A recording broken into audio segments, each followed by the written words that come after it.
سینوها د فرعون د ځانګړي طبیب یادښتونه له میلاد څخه 1450 کاله وړاندې.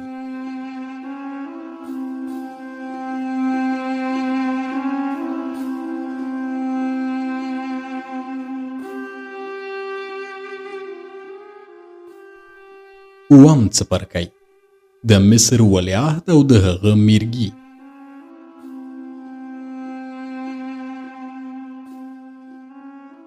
ناڅاپه مې له کلاګانو یو غږ واورید. ګورم چې یو کس ماته رانږدې کېږي چې ما وپېژني.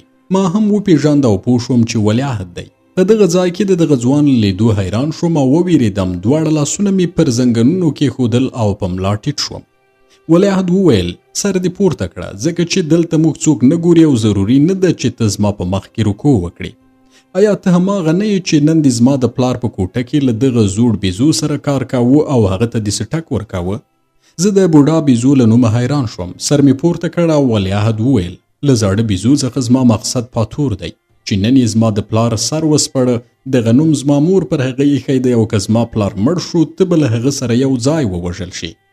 زه د دې خبرې په اورېدو ډېر ووېرېدم ځکه چې نه پوهېدم که څوک دی و فرعون سرسوری کړي او هغه معالجه نه شي باید سرسوری کوونکی ووژني. پاتور دغه خبره ماته نه وه کړې او زه حیران هم وم ځکه چې زه خو ګناهګار نه وم چې ما دې ووژني.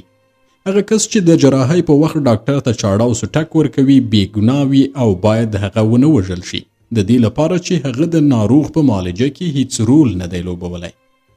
ولیعهد ماته وویل زه پوهیږم چې نن به خدای ځان را څرګند کړي خو په سلطنتي ماڼۍ کې خدای ماته نه راځي بلکې له ماڼۍ د باندې ماته څرګندیږي. زه پر دې هم پوهیږم چې د خدای د ظهور پر وخت زما بدن ریږدي او غږ به بند شي خو باید یو څوک وي چې له ما سره مرسته وکړي. له دې امله چې ته مې په لاره کې وموندلې او په دې هم خبر یم چې ډاکټر یې نو ته به له ځان سره بوځم. ما نه غوښتل چې له دغه ځوان سره لاړ شم ځکه پاتور راته ویلي ول چې د فرعون د مړینې پر وخت باید په ماڼۍ کې پاتې شو خو د ولیعهد له امره مې هم سر نه شو غړولی او مجبور شوم چې له هغه سره لاړ شم. ولیعهد یو لنګ اغوستی و چې ورنونه یې هم ترې ښکارېدل. هغه زما په پرتله جګ دی او اوچت ګامونه یې اخیستل. کله چې د نیل څنډې ته ورسېدو ولیعهد وویل باید له سینده واوړو او ځان د هغه ختیځې څنډې ته ورسوو. د یوه ماکو پړه یې خلاص کړه او زه ورسره په ماکو کې کېناستم او پارو مې واهه. کله چې د سیند بلې څنډې ته ورسېدو ولیعهد له دې پرته چې ماکو وتړي هغه یې په سیند کې خوشی کړ او اوبو ماکو لاهو کړ. موږ د ختیځ پر لور وخوځېدو او له دې امله چې ولیعهد چټک روان و نو زه مجبور وم چې د هغه تر شا ورپسې وځغلم او بدن مې خولې وکړي. په دې توګه موږ هغه ځای ته ورسېدو چې تبس ښار او د هغه باغونه زموږ شاته پاتې شول او د تبس په ختیځ کې هغه 3 غرونه راڅرګند شول چې د دغه ښار ساتونکي بلل کېږي.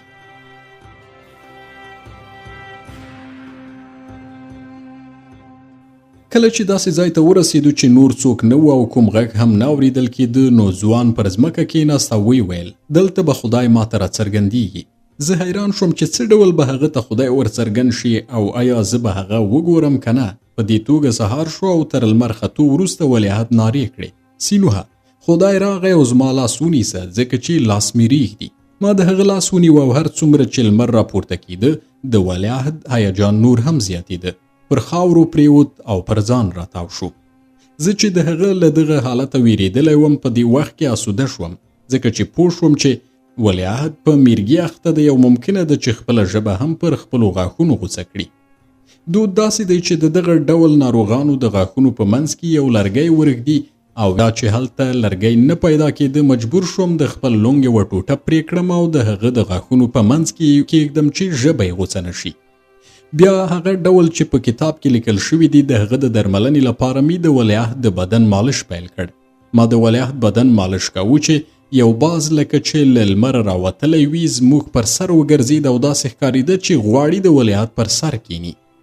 له ځان سره مې وویل ښایي هغه خدای چې ولیعهد یې په تمه و همدا باز وي. خو څو شېبې وروسته یو ښکلی ځوان چې نیزه یې په لاس کې وه او د سوریې د غرونو اوسېدونکی ښکارېده راڅرګند شو. دغه هلک دومره ښکلی و چې ما ورته رکوع وکړه ځکه فکر مې وکړ چې هغه د ولیعهد خدای دی. ځوان د مصر په ولایتي لهجه له ما پوښتنه وکړه دا څوک دی؟ آیا ناروغه دی؟ ما ورته وویل که ته خدای یې د دغه ځوان معالجه وکړه او که غلی یې په دې پوه شه چې موږ هیڅ هم نه لرو چې درې کړو. هغه باز چې په اسمان کې الوت کاوه راښکته شو او د ځوان پر اوږه کېناست. ځوان وویل زه خدای نه یم او د یوې پنیر جوړونکي ښځې او میړه زوی یم، خو لیک لوست مې زده کړی. اټکل مې کړی چې زه به ډېر ژر د نورو قمندان شم او اوس تبس ښار ته ځم چې د فرعون خدمت وکړم، ځکه چې اورېدلی مې د فرعون ناروغ دی او یو ناروغ پاچا زما په شان کسانو ته اړتیا لري چې د هغه ملاتړ وکړي. بیا یې په ولیعهد نظر تیر کړ او ویې ویل ایا هغه به له دې ناروغۍ مړ شي؟ ومې ویل نه، د هغه ستونزه مرګونې نه ده، خو انسان بېخوده کوي او انسان په بېخودۍ کې خپل اختیار له لاسه ورکوي. ولیعهد بیدار شو خو د سهار یخنۍ له امله رېږدېده. نیزه لرونکي ځوان خپل واسکټ ویست، پر ولیعهد یې واچاوه. بیا یې وویل اوس څه کوې؟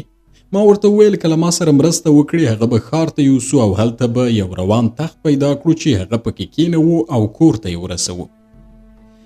ځوان وویل سمه ده، زه چمتو یم چې لا تا سره مرسته وکړم او هغه ښار ته بوځو. ولیعهد کېناست خو رېږدېده.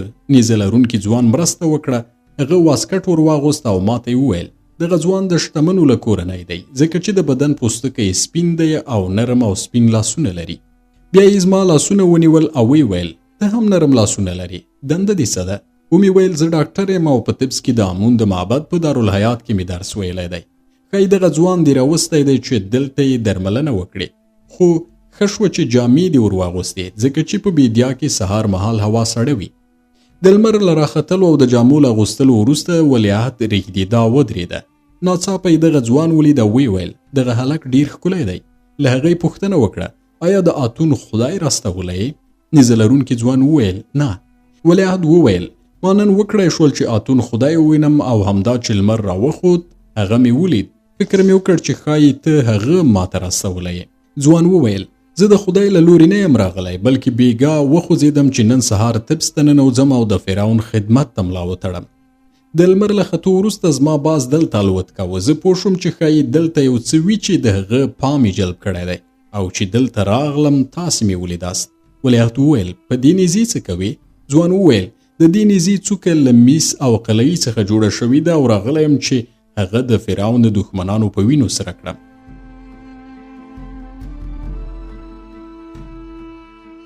ولیعهد وویل زه له وینې بهېدنې کرکه کوم، ځکه د وینې بهول تر ټولو بد عمل دی. نیزه لرونکي ځوان وویل زه ستا په شان فکر نه کوم او باوري یم چې د وینې بهېدل د ملتونو د پاکۍ سبب کیږي او هغوی ځواکمنوي. خدایان وینه خوښوي ځکه چې د وینې په خوړلو سره کلکیږي او تر هغې ورځې چې جنګ ممکن وي د وینې بهېدل به دوام لري. ولیعهد وویل زه به داسې کار وکړم چې نور جنګ رامنځته نه شي. نیزه لرونکي ځوان ما ته وکتل او ویل داسې ښکاري چې دغه سړی لیونی شوی دی، ځکه چې جنگ پخوا هم و او تل به وي او هر کار چې ملتونه یې د جنگ د مخنیوي لپاره وکړي جنگ به نور هم زیات شي، ځکه چې جنگ هم لکه د ساه اخیستلو د ژوند لپاره اساسي توکی وي. ولیعهد لمر ته وکتل او ویل ټول ملتونه د هغه زامن دي، ځکه چې هغه اتون دی. بیا یې ګوته د لمر خواته ونیوله او زیاته یې کړه ټول مکان او زمان له هغه سره تړاو لري. زه به په طبس کې د هغه لپاره یو معبد جوړ کړم او د هغه انځور به ټولو پاچاهانو ته ولیږم. زه له هغه پیدا شوی یم او هغه ته به ستنېږم. نیزه لرونکي ځوان د دې خبرې له اورېدو وروسته وویل شک نشته چې هغه لیونی دی او تاسو حق درلود چې هغه مو بیدیا ته راوستی دی چې معالجه یې کړئ. ما وویل هغه لیونی نه دی، بلکې د میرګي پر وخت یې خپل خدای ولید، خو موږ دا حق نه لرو د هغه څه په اړه نیوکه وکړو چې هغه لیدلی دی، ځکه چې هر څوک کولی شي د هغه خدای عبادت وکړي او پر خبرو یې عمل وکړي چې ورته ګروهمن وي. موږ ولیعهد پورته کړ او د ښار پر لور مو بوت. د میرګي د حملې له امله ډیر کمزوری شوی و، نو تر دواړو مټو مو ونیو او باز هم زموږ په مخ کې الوت کاوه. ښار ته چې ورنږدې شو ګورم چې د معبد یو کاهن یا ملا له یو روان تخت او یو شمیر ملایانو سره د ولیعهد په تمه دی او موږ له حدس او ګمان نه پوه شو چې دغه کاهن به هماغه عامي وي.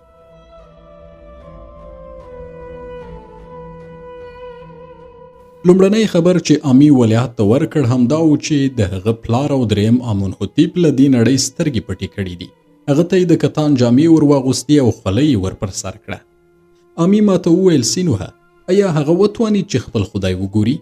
ومې ویل هغه وایي چې خپل خدای یې لیدلی دی، خو زما پام ده ته و چې کوم تاوان ورته ونه رسیږي او د هغه علاج مې کاوه. پوه نه شوم چې د هغه خدای کله څرګند شو. خو ته زما نوم څنګه پیژنې؟ ما خو کله هم نه یې لیدلی. امی وویل زما دنده دا ده چې ستا په نوم پوه شم او پر هغو پیښو خبر شم چې په سلطنتي ماڼۍ کې تیریږي. بیګا چې کله زه پوه شوم چې ولیعهد چې اوس فرعون دی له میرګي سره مخامخېږي نو پرې مې خو چې یوازې پاتې شي، ځکه هر وخت ولیعهد احساس کوي چې دغه مرض پرې حمله کوي، ګوښه‌نشین شي او که ونه غواړي چې یوازې پاتې شي، موږ هڅه کوو چې هغه یوازې پرېږدو، ځکه چې هیڅوک باید د ولیعهد میرګي او د هغه له خولې وتلي ځګونه ونه ګوري. بیګا چې کله ما ولیدل ولیعهد له ماڼۍ څخه د وتلو پر وخت له تا سره مخامخ شو، نو ډاډه شوم ځکه چې ته ډاکټر یې او له دې سره سره چې طبیب یې د امون د معبد کاهن هم ګڼل کیږي، ځکه تر هغو چې یو څوک کاهن یا مولا نشي هغه د دارالحیات په ښوونځي کې نه پرېږدي، او زه د اتون د معبد کاهن یم. هغه وویل له دې سره سره چې زه او ته د دوو بیلو خدایانو پیروي کوو، خو اجازه مې ورکړه چې تیره شپه ولیعهد له تا سره یو ځای بهر لاړ شي، د دې لپاره چې یو ډاکټر د هغه پالنه وکړي او زما یقین و چې میرګي پرې راځي. بیا یې نیزه لرونکي ځوان ته اشاره وکړه، وی ویل دا څوک دی؟ ومې ویل یو ځوان دی چې نن سهار په بیدیا کې ورسره مخامخ شو، یو باز هم پر سر الوت کاوه او اوس دغه مرغه د هغه پر ولي ناست دی. امی ویل کله چې پر ولیعهد د میرګي حمله راغله دغه ځوان هلته موجود و او هغه د ناروغۍ منظره یې ولیدله. ما ورته وویل هو. وی ویل که داسې وي باید دغه ځوان ووژنو. پوښتنه مې وکړه ولې؟ وی ویل د دې لپاره چې ولیعهد اوس فرعون دی او که خلک پوه شي چې زموږ فرعون په میرګي اخته دی او کله ناکله پرې حمله راځي بېخوده کېږي نو پر هغه به عقیده ونه کړي. ومې ویل دغه ځوان چې تاسې یې ګورئ نن یې په بیدیا کې خپل واسکټ وایسته او ولیعهد یې پرې پټ کړ چې له یخنۍ ونه رېږدي او خپله هم وایي چې د دې لپاره راغلی دی چې د فرعون له دښمنانو سره وجنګېږي او له دې پرته ډېر ساده ځوان دی او په دې خبرې نه پوهېږي چې ولیعهد په دې مرض اخته دی.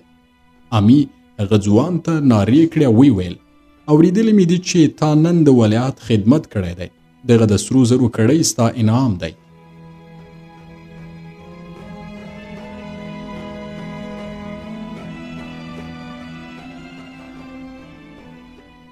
له هغه وروسته امی د سرو زرو یوه کړۍ هغه ته ور وغورځوله، خو ځوان دغه کړۍ وانخیسته او طلا پر ځمکه ولوېده.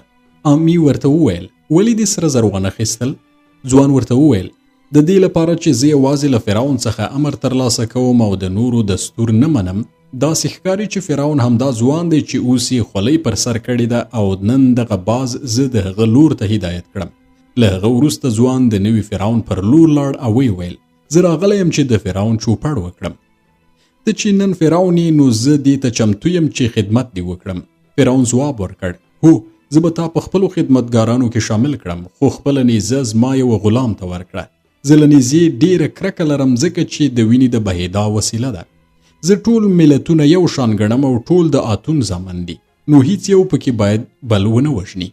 ځوان خپله نیزه یوه مریې ته ورکړه او بیا فرعون پر روان تخت کېناست. موږ ټول پلي ورپسې روان شو او په دې توګه سلطنتي ماڼۍ ته ننواتو.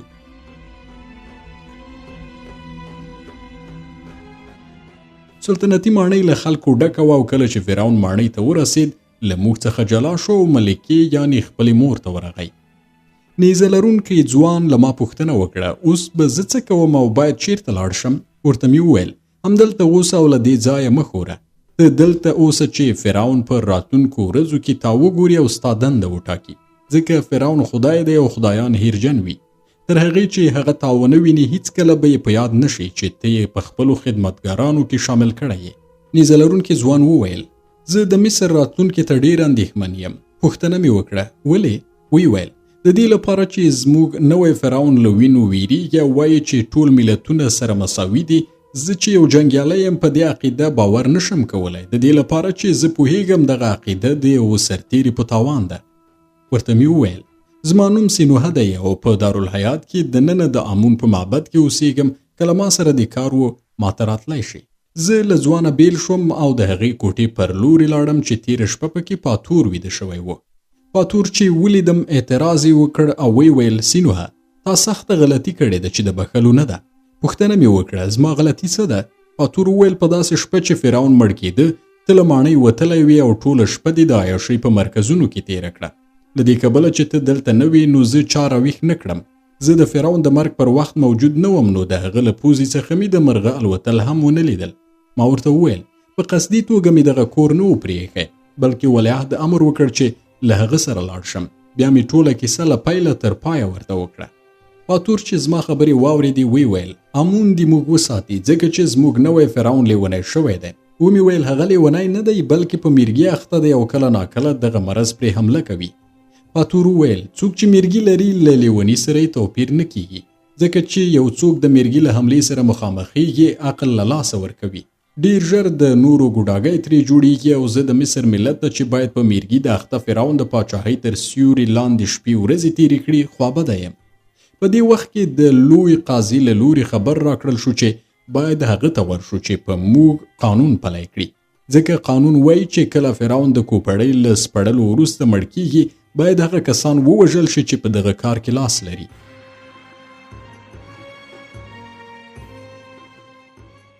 د دغه خبر په اورېدو سره زه وویریدم خو پاتور سترګک وواهه او راته ویل چې ونه ویریږم او ورو یې وویل دغه قانون هیڅکله هم نه دی اجرا شوی. یو شمیر سرتیري راغلل او موږ یې د دربار ستر قاضي ته بوتلو. د هغه په مخ کې مې 40 تاو شوي څرمنې ولیدې چې د مصر 40 ګونې قوانین پکې لیکل شوي او هره تاو شوي څرمنه د تومار په بڼه و چې یو قانون پرې لیکل شوی و. کله چې پاتور د قاضي حضور ته ورغی له هغه سره یې خبرې وکړې. موږ 3 کسه وو چې د قانون له مخې باید وژل شوي وای. یو زه بل پاتور او دریم هغه سړی و چې شتون یې د وینې د بندېدا سبب کېده. د دې وروسته چې موږ د قاضي دربار ته ورغلو عسکرو بیرته د وتلو لاره بنده کړه چې موږ ونه تښتو او له هغه وروسته جلاد راغی.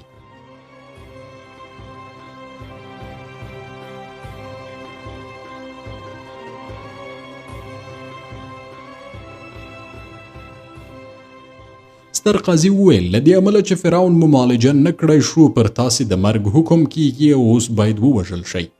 کمبخته ځوان چې په خپل شتون سره یې د وینې د بهېدا مخه نیوله سخت رېږدېده او پاتور په کنډا سخلو وپوښتل مور دې ژوندی ده که نه؟ سړي وویل زما مور 40 کاله مخکې مړه شوې ده. پاتور قاضي ته وویل نو لومړی دغه سړی ووژنئ چې مور یې په بله دنیا کې ورته د نخود او لوبیا شوروا پخ کړې ده او د هغه په تمه ده.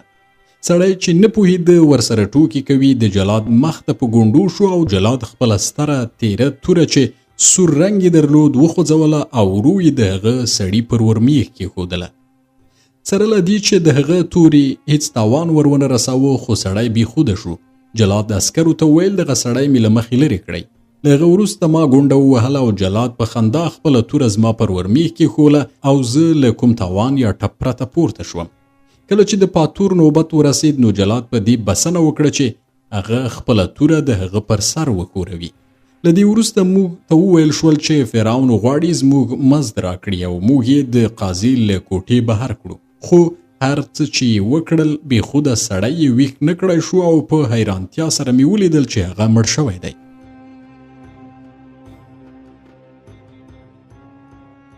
زه نشم ویلی چې دغه سړي د مړینې علت څه و ځکه چې هیڅ ډول ناروغي نه درلوده خو داسې ښکاري چې د مرګ له ویرې مړ شوی وي.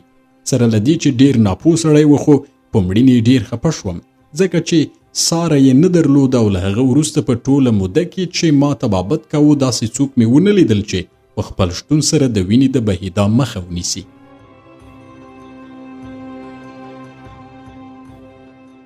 نوی فرعون پاتور ته د سرو زرو یو زنځیر او ماته د سپینو زرو یو زنځیر راکړ چې زموږ په غاړه کې راواچوي. دواړو ته یې کتان جامې راوغوښتلې او کله چې زه له سلطنتي ماڼۍ دارالحیات ته راغلم ټولو محصلینو راته رکوع وکړه او استادانو راته غوړمالي کوله. د پاتور له لوري فرعون د سر د عملیاتو د راپور د لیکلو دنده ماته وسپارل شوه. هغه وویل سینوهه ته باید په دغه راپور کې څو شیان ولیکې. لومړی دا چې کله موږ د فرعون سر خلاص کړ د هغه له مغزو خوږ وږم پورته شو او دویمه دا چې د مړینې پر وخت مو ولیدل چې د هغه له پوزې یو مرغه والوت او نیغ په نیغه د لمر پر لوري ولاړ. ما وویل پاتوره که تېروتنه ونه کړم نو کله چې فرعون مړ شو لمر نه و راختلی. پاتور وویل ای کمقله لمر تل شته خو کله تر افق لاندې او کله هم پر افق له پاسه وي.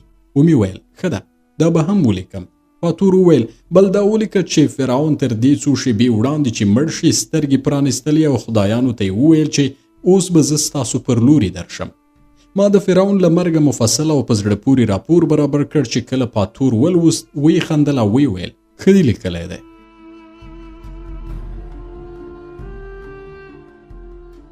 بیا دغه راپور د 70 ورځو لپاره هر ورځ د امون په معبد او د تبس ښار په نورو معبدونو کې ولوستل شو. په دغه 70 ورځو کې چې د فرعون مړی په دارالممات کې بلې دنیا کې د ژوند کولو لپاره چمتو کېده او هغه یې مومیایي کاوه، په تبس کې د عیاشۍ ټول مرکزونه او ساقخانې بندې وې. خو دا ځل هم د ډاکټرانو د اعدام په شان یوازې په نمایشي ډول قانون اجرا کېده، ځکه چې ټولو ساقخانو او د عیاشۍ مرکزونو 2 دروازې درلودې او خلک له شاتنۍ دروازې دغو ځایونو ته ورتلل او هلته یې شراب څښل یا یې عیاشۍ کولې. په همدې ورځو کې چې په دارالممات کې د فرعون د مړي په مومیایي کولو بوخت و، ماته یې زیری راکړ چې په دارالحیات کې زما د زده کړې دوره پای ته رسېدلې ده او زه د ښار په هرې سیمې کې چې وغواړم طبابت کولی شم. دارالحیات 14 تخصصي څانګې درلودې چې هر محصل په خپله خوښه یوه رشته انتخابوله. ما په خوشحالۍ سره دغه ښوونځی پای ته ورسوه او د سپینو زرو په هغه ځنځیر مې چې نوي فرعون را کړی و، یو کوچنی کور او د کاپتا په نوم یو مریی چې په یوه سترګه ړوند و راونیول. د دې وروسته چې زما مریی پوه شو زه ډاکټر یم، ویل په ټولو ځایونو کې به ووایم چې زما 2 سترګې ړندې وي او بادار مې یوه بیرته معالجه کړه. له خپل هنرمند ملګري توتمس نه مې غوښتنه وکړه چې زما کور د انځورونو په وسیله ښکلی کړي او د طب د خدای انځور یې زما د کوټې په دیوال انځور کړ، زما څیره یې هم انځور کړه.